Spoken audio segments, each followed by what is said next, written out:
ओम श्री कृष्णाय गोविंदाय नमो नमः। जयति मार्ग शीर्ष जयति तुलसी राधे राधे हरे कृष्णा। स्वागत है आपका हमारे चैनल त्योहार गाइड पर। यह मंगलाचरण केवल एक साधारण ध्वनि या औपचारिकता नहीं है, अपितु यह हमें परम तत्व श्री हरि विष्णु से जोड़ने वाला एक पवित्र ऊर्जावान सेतु है। ओम श्री विष्णवे नमः का जाप हमें उस परम पालक के चरणों में समर्पित करता है जो सृष्टि के कर्ता धर्ता नियामक और मोक्ष के दाता है। यह केवल एक मंत्रोच्चारण नहीं है, बल्कि यह संपूर्ण कथा के दिव्य प्रवाह को आरंभ करने का भक्तिपूर्ण आह्वान है, जिसके बिना किसी भी शुभ कार्य की पूर्णता संभव नहीं है। आज हम उस क्षण के साक्षी बनने जा रहे हैं जब एक भक्त की तपस्या का फल साक्षात ईश्वर के रूप में उसके सम्मुख प्रकट होता है। मार्गशीर्ष मास साक्षात योगेश्वर भगवान श्री कृष्ण का स्वरूप है, जिसकी महिमा उन्होंने स्वयं श्रीमद् भागवत गीता में मासा नाम मार्गशीर्षोहम कहकर गाई है। हमने पिछले 25 अध्यायों में अत्यंत समर्पण के साथ भगवान श्री हरि विष्णु को समर्पित इस मास के असाधारण महत्व को समझा है, पवित्र कथाओं का श्रवण किया है, मोक्षदा एकादशी के दिव्य महात्म्य को आत्मसात किया है और कठोर व्रतों तथा नियमों के पालन की अनिवार्यता को जाना है। यह कथा अब अपने चरम उत्कर्ष पर है, जहाँ नियम यानी कर्म का अंतिम फल यानी सिद्धि और भाव यानी भक्ति की पराकाष्ठा सिद्ध होने वाली है। 26वां अध्याय हमें उस अंतिम और निर्णायक सत्य से परिचित कराएगा जो यह स्थापित करता है कि भक्ति के सरल मार्ग के सम्मुख कर्म कांड की जटिलता महत्वहीन है। यह अध्याय हमें सिखाएगा कि भगवान को प्रसन्न करने के लिए धन या ऐश्वर्य नहीं, अपितु केवल निश्चल प्रेम और हृदय की शुद्धता ही पर्याप्त है। आइए एकाग्र मन से इस दिव्य प्रसंग में प्रवेश करें और भक्ति के इस गूढ़ मर्म को हृदयगम करें। सूक्ष्मदर्शी महर्षियों, सत्य की अन्वेषकों और परम धर्म की जिज्ञासु साधकों, इस परम पावन श्री मार्गशीर्ष मास माहात्म्य के 26वें अध्याय में मैं सूत जी पुराणों के प्रवक्ता आपको वह अंतिम और गोपनीय रहस्य बताने जा रहा हूँ जो इस पुण्य मास की उपासना के सार को प्रकाशित करता है। यह अध्याय कर्म की जटिलता और भक्ति की सरलता के मध्य के दिव्य सेतु का उद्घाटन करता है और इस तथ्य को स्थापित करता है कि भगवान के समीप पहुंचने का मार्ग भौतिक दान या जटिल अनुष्ठानों से नहीं, अपितु केवल भाव की शुद्धता से प्रशस्त होता है। पूर्व के 25 अध्यायों में हमने मार्गशीर्ष में किए जाने वाले स्नान, अन्नदान, जप, कठोर तपस्या और वैदिक विधानों के फल का श्रवण किया, जो निसंदेह अत्यंत पुण्यदायी है। किंतु अब आप उस परम ज्ञान का श्रवण करें जिसके बिना यह सारे अनुष्ठान निष्फल और बोझिल हो सकते हैं। सूत जी बोले, हे तपोधनो, जब आप यह प्रश्न करते हैं कि मार्गशीर्ष मास में सबसे बड़ा पुण्य किस कर्म से प्राप्त होता है, क्या वह हजारों वर्षों तक चले अश्वमेघ यज्ञ के अनुष्ठान से है अथवा कल्प वृक्ष के समान महादानों से, तो मैं स्पष्टतः घोषणा करता हूँ कि इन सभी कर्मों का फल उस निष्कपट प्रेम और अनन्य शरणागति के सम्मुख अत्यंत तुच्छ, भारहीन और क्षणभंगुर है, जो एक भक्त द्वारा भगवान श्री कृष्ण के श्री चरणों में अर्पित किया जाता है। भगवान श्री कृष्ण ने स्वयं श्रीमद् भागवत गीता के 10वें अध्याय में घोषणा की है, मासा नाम मार्गशीर्षोम, अर्थात मासों में मैं मार्गशीर्ष हूँ। इस कथन का गहन अर्थ यह है कि इस महीने में भक्त और भगवान के बीच की दूरी कम हो जाती है और ईश्वर की कृपा सहज ही सुलभ हो जाती है। यह मास ज्ञान योग, कर्म योग और भक्ति योग, इन तीनों मार्गों को एक बिंदु पर मिलाता है और इस संगम बिंदु पर भाव की सरलता, मन की निर्मलता और समर्पण की तीव्रता सबसे श्रेष्ठ मानी जाती है। यह सत्य इस तथ्य की स्थापना करता है कि द्रव्य यानी भौतिक धन का समर्पण गौण है और हृदय यानी प्रेम और निष्ठा का समर्पण ही प्रधान है, क्योंकि भगवान केवल भावग्राही है। यह मास स्वयं भगवान के हृदय का प्रतिनिधित्व करता है, जहाँ प्रेम ही अंतिम और सर्वोच्च विधान है। इस मौलिक सत्य को सिद्ध करने वाली एक अत्यंत मार्मिक और प्राचीन कथा है, जिसका श्रवण आप एकाग्रचित होकर करें। अनादिकाल में यदुकुल की राजधानी द्वारका के निकट एक छोटे से उपेक्षित ग्राम में मालिनी नामक एक अत्यंत दरिद्र, दुर्बल किंतु परम हरिभक्त वृद्धा निवास करती थी। मालिनी का जीवन अत्यंत साधारण, कष्टप्रद और भौतिक अभावों से भरा हुआ था। उसकी झोंपड़ी जीर्ण शीर्ण थी और उसके पास जीवन यापन के लिए भी पर्याप्त संसाधन नहीं थे। इसलिए ना तो वह किसी बड़े वैदिक यज्ञ का आयोजन कर सकती थी, ना ही वह सोने, चांदी, हाथी या घोड़ों का दान कर सकती थी, जो कि धर्म संचय के लिए उस काल में अनिवार्य माने जाते थे। उसका संसार केवल कठोर शारीरिक श्रम, ईश्वर के प्रति प्रेम और निरंतर नाम जाप था। और उसकी भक्ति किसी भौतिक धन या सांसारिक लाभ की आशा पर आधारित नहीं थी, अपितु केवल निश्चल प्रीति और दास्य भाव पर टिकी थी। मालिनी के पास संसार की कोई भौतिक संपत्ति नहीं थी, सिवाय एक छोटे से भूखंड के, जिस पर उसने अत्यंत प्रेम, ममत्व और सेवा भाव से तुलसी का एक घना उपवन लगाया था। मालिनी जानती थी कि तुलसी साक्षात वृंदा भगवान की प्रिया शक्ति और हरि प्रिया है, और मार्गशीर्ष मास में तुलसी की सेवा करना स्वयं भगवान श्री कृष्ण की प्रत्यक्ष और व्यक्तिगत सेवा के समान है। इसलिए मालिनी ने अपनी संपूर्ण दरिद्रता के बावजूद अपने इस छोटे से तुलसी वन को ही अपना तीर्थ, अपना यज्ञ और अपना बैकुंठ मान लिया था। अतः वह प्रतिदिन भोर में सूर्योदय से पहले तारक गणों के रहते हुए ही उठती, शीतल जल से स्नान करती और उस मास की कंप कंपाती शीतलता में भी बिना किसी शिकायत या आलस्य के अपने हाथों से उस तुलसी वन की सेवा करती थी। वो तुलसी को प्रेम से सींचती, उसकी पत्तियों को अत्यंत कोमलता से पोंछती, उसे लाल चुनरी उड़ाती और उपवन को नित्य स्वच्छ रखती थी। इस अस्पृश्य सेवा यानी बिना किसी फल की इच्छा के की गई सेवा, जिसे गीता में नैष्कर्म्य सिद्धि कहा गया है, के माध्यम से वह स्वयं को श्री कृष्ण के चरणों से जोड़ती थी। उसका एकमात्र नियम था कि मार्गशीर्ष के पूरे मास में वह प्रतिदिन केवल एक तुलसी दल भगवान श्री कृष्ण की द्वारकाधीश स्वरूप को अपने हाथों से तोड़कर प्रेम और अश्रुपूर्ण नेत्रों से अर्पित करती थी। इस एक तुलसी दल में वह अपने जीवन का सारा समर्पण, सारे त्याग, अपने सारे अभाव और अपना सारा निश्चल प्रेम उड़ेल देती थी। और इसके बाद वह दिन भर भगवान के नाम संकीर्तन में लीन रहती थी। उसकी भक्ति में किसी प्रकार का आडंबर, प्रदर्शन या नियम पालन का गर्व नहीं था, अपितु केवल भाव की सरलता और आत्मसमर्पण की शुद्धता थी। उसकी भक्ति प्रेम की उस प्रकाष्ठा का प्रतीक थी जो भौतिकता के भार से पूर्णतः मुक्त थी और केवल भगवान की प्रसन्नता को समर्पित थी। ठीक उसी समय मार्गशीर्ष मास के पुण्य काल में दूर देश में महाराज धर्मकेतु नामक एक अत्यंत पराक्रमी, यशस्वी और असाधारण रूप से धनवान राजा राज्य करते थे, जिनका ऐश्वर्य इंद्रलोक के समान था। राजा धर्मकेतु वेदों के महान ज्ञाता थे और धर्म के मार्ग पर चलने में उनकी अटूट निष्ठा थी।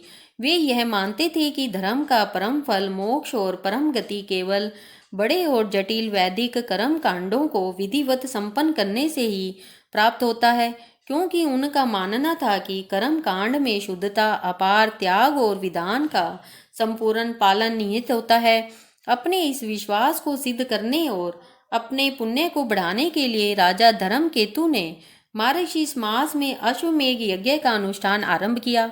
अश्वमेघ यज्ञ केवल सम्राट ही कर सकता था और यह उसकी सर्वोच्च संप्रभुता और असीम धन का प्रतीक था, जिसके लिए कई वर्षों की तैयारी और लाखों कारीगरों की आवश्यकता होती थी।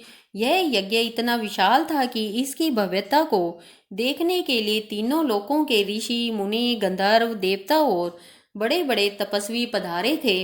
राजा ने उस यज्ञ में अरबों स्वर्ण मुद्राएं, लाखों उत्तम नस्ल की गायें, हाथी, घोड़े, मूल्यवान वस्त्र और दुर्लभ रत्न दान दिए। राजा ने यह सुनिश्चित किया कि उन्होंने सभी वैदिक नियमों का कठोरता से पालन किया। यज्ञ की अग्नि को 7 दिनों तक सतत प्रज्वलित रखा गया। विद्वजों ने प्रत्येक मंत्र का शुद्ध और त्रुटि रहित उच्चारण किया और कोई भी विधि या आहुति अधूरी नहीं छोड़ी गई। राजा धर्मकेतु को पूर्ण विश्वास था कि उनके इस महान, व्यवस्थित और धन समर्पित यज्ञ का फल इस पूरे विश्व में किए गए सभी छोटे मोटे धार्मिक कृत्यों के फल से कहीं अधिक होगा और यही यज्ञ उन्हें बैकुंठ धाम का अधिकारी बनाएगा। उनका मन अभिमान से नहीं अपितु कर्म की पूर्णता, वैदिक विधान के पालन और अपार त्याग के संतोष से भरा था।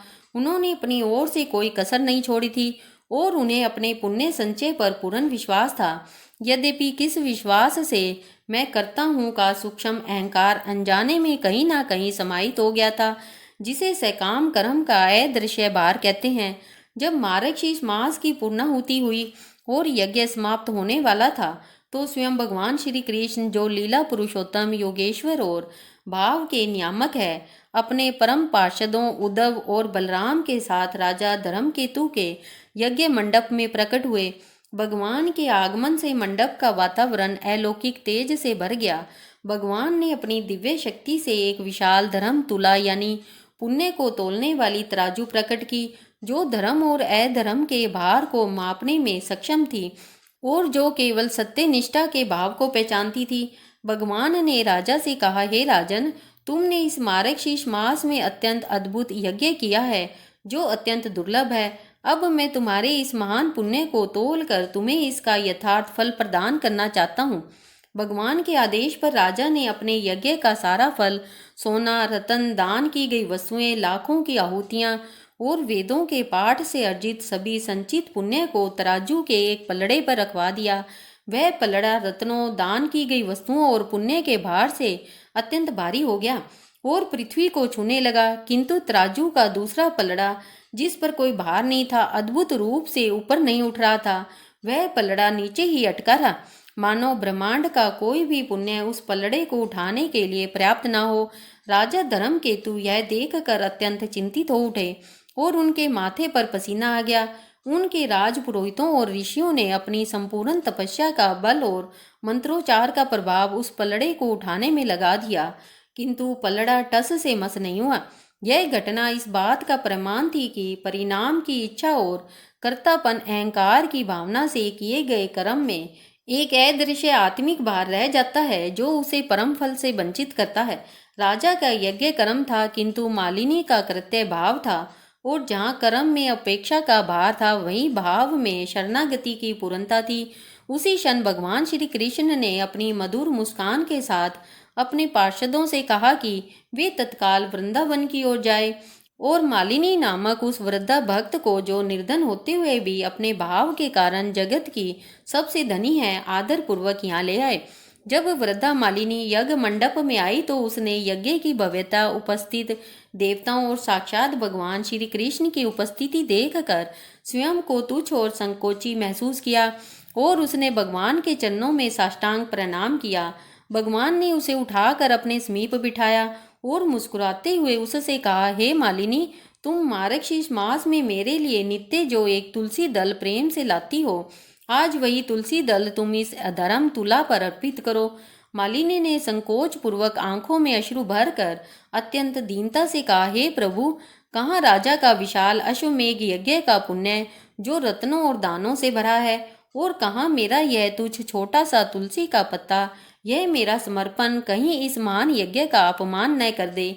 किंतु भगवान के आग्रह पर मालिनी ने अत्यंत विनम्रता, अखंड प्रेम तथा पूर्ण शरणागति के भाव के साथ वह एक तुलसी दल तराजू के खाली पलड़े पर रख दिया। जैसे ही वह तुलसी दल उस पलड़े पर रखा गया, एक चमत्कार हुआ। वह पलड़ा उस एक पत्रक के भार से तुरंत नीचे झुक गया और राजा धर्मकेतु के अश्वमेघ यज्ञ के फल वाला विशाल पलड़ा सोने और रत्नों के भार सहित ऊपर उठ गया। यह सिद्ध हुआ कि प्रेम का एक कण अभिमान और फल की इच्छा से किए गए कर्म के पहाड़ से कहीं अधिक वजनी होता है। सूत जी ने कहा, हे ऋषियों, इस दृश्य को देखकर राजा धर्मकेतु का कर्तव्य का अहंकार नष्ट हो गया और उन्हें सत्य का बोध हुआ। भगवान श्री कृष्ण ने तब दोनों भक्तों के समक्ष अपना अंतिम उपदेश दिया। हे धर्मकेतु, तुम्हारा यज्ञ पवित्र था और नियम पूर्वक संपन्न हुआ, किंतु तुमने उसमें फल की इच्छा रखी। दूसरी ओर मालिनी का यह तुलसी दल प्रेम, समर्पण और भाव से युक्त था। उसने कोई फल नहीं मांगा, बल्कि स्वयं को मेरी सेवा में समर्पित कर दिया। मार्गशीर्ष मास में, जिसे मैंने गीतोक्त मास कहा है, क्योंकि इसी मास में गीता का परम ज्ञान दिया गया था, मैं केवल प्रेम और निष्काम भाव का भूखा हूँ। मालिनी ने पूरे मास जिस श्रद्धा से तुलसी की सेवा की, वह कोटि यज्ञों से भी अधिक फलदायी है। तुलसी पत्र का मूल्य केवल उसके वानस्पतिक गुणों में नहीं है, अपितु वह साक्षात मेरी परम प्रिया शक्ति वृंदा का स्वरूप है, और जब वह प्रेम से अर्पित की जाती है तो वह मेरी संपूर्ण कृपा को खींच लेती है। इसीलिए मार्गशीर्ष में किया गया तुलसी पूजन और तुलसी दल का अर्पण यदि शुद्ध हृदय से हो तो वह सभी कर्मों में सर्वोत्तम है, क्योंकि यह सीधे मेरे हृदय को स्पर्श करता है। कर्म के भार को काटने वाला एकमात्र अस्त्र निष्काम प्रेम है। भगवान ने राजा को आदेश दिया कि वे अपने यज्ञ का शेष फल मालिनी को समर्पित करे, और मालिनी को मोक्ष का परम वरदान दिया। इस कथा के माध्यम से भगवान ने सिद्ध किया कि इस मास का सार ज्ञान कर्म भक्ति के त्रिवेणी संगम में है, जहाँ भक्ति ही कर्म के फल को अनंत गुना बढ़ा देती है और उसे मोक्षदायक बनाती है। मार्गशीर्ष मास का व्रत करने वाले प्रत्येक साधक को यह स्मरण रखना चाहिए कि कर्म की मात्रा से अधिक कर्म की गुणवत्ता, शुद्धता और प्रेम की प्रगाढ़ता ही उन्हें परम मोक्ष की ओर ले जाती है, और भावहीन कर्म केवल संसार का भार बढ़ाते हैं। इति श्री स्कंद पुराणोक्त मार्गशीर्ष मास महात्म्य तुलसी दल महिमा वर्णनो नाम षड्विंशति तमो अध्याय समाप्तम। इस प्रकार सूत जी द्वारा वर्णित श्री मार्गशीर्ष मास महात्म्य का यह 26वां अध्याय पूर्ण होता है। हमने देखा कि किस प्रकार भगवान ने धर्म केतु के अहंकार को दूर कर यह सिद्ध किया कि मार्गशीर्ष मास में सबसे बड़ा धर्म अनासक्त प्रेम है, जो किसी भी भौतिक कर्म या धन से नहीं खरीदा जा सकता। यह कथा हमें प्रेरणा देती है कि हमें अपने जीवन के प्रत्येक कार्य को निष्काम भाव से श्रद्धा पूर्वक करना चाहिए, क्योंकि भक्ति की शक्ति ही हमें कर्मों के बंधन से मुक्त कर परम गति प्रदान करती है। इस माध्यम का श्रवण करने वाले सभी साधकों पर योगेश्वर भगवान श्री कृष्ण की अनवरत कृपा बनी रहे और वे जीवन में परम भाव और शुद्ध भक्ति को प्राप्त करें। यदि आपको यह वीडियो पसंद आई हो तो कृपया इस प्रस्तुति को अपना एक लाइक दें। इसे अपने तक ही सीमित ना रखें, इसे अपने परिवारजनों और मित्रों के साथ साझा अवश्य करें ताकि वे भी इस सरल भक्ति मार्ग को अपना सके। और यदि आप हमारे चैनल त्योहार गाइड पर नए हैं या अभी तक नहीं जुड़े हैं तो भविष्य में आने वाले सभी अध्यायों, एकादशी कथाओं और व्रतों की जानकारी के लिए चैनल को सब्सक्राइब कर लें और कमेंट बॉक्स में जय श्री हरि विष्णु या राधे राधे लिखकर हमें आज्ञा दें। भगवान श्री विष्णु की असीम कृपा आप सभी भक्तों पर सदा बनी रहे। इसी मंगल कामना के साथ अब मुझे आज्ञा दीजिए। राधे राधे, हरे कृष्णा।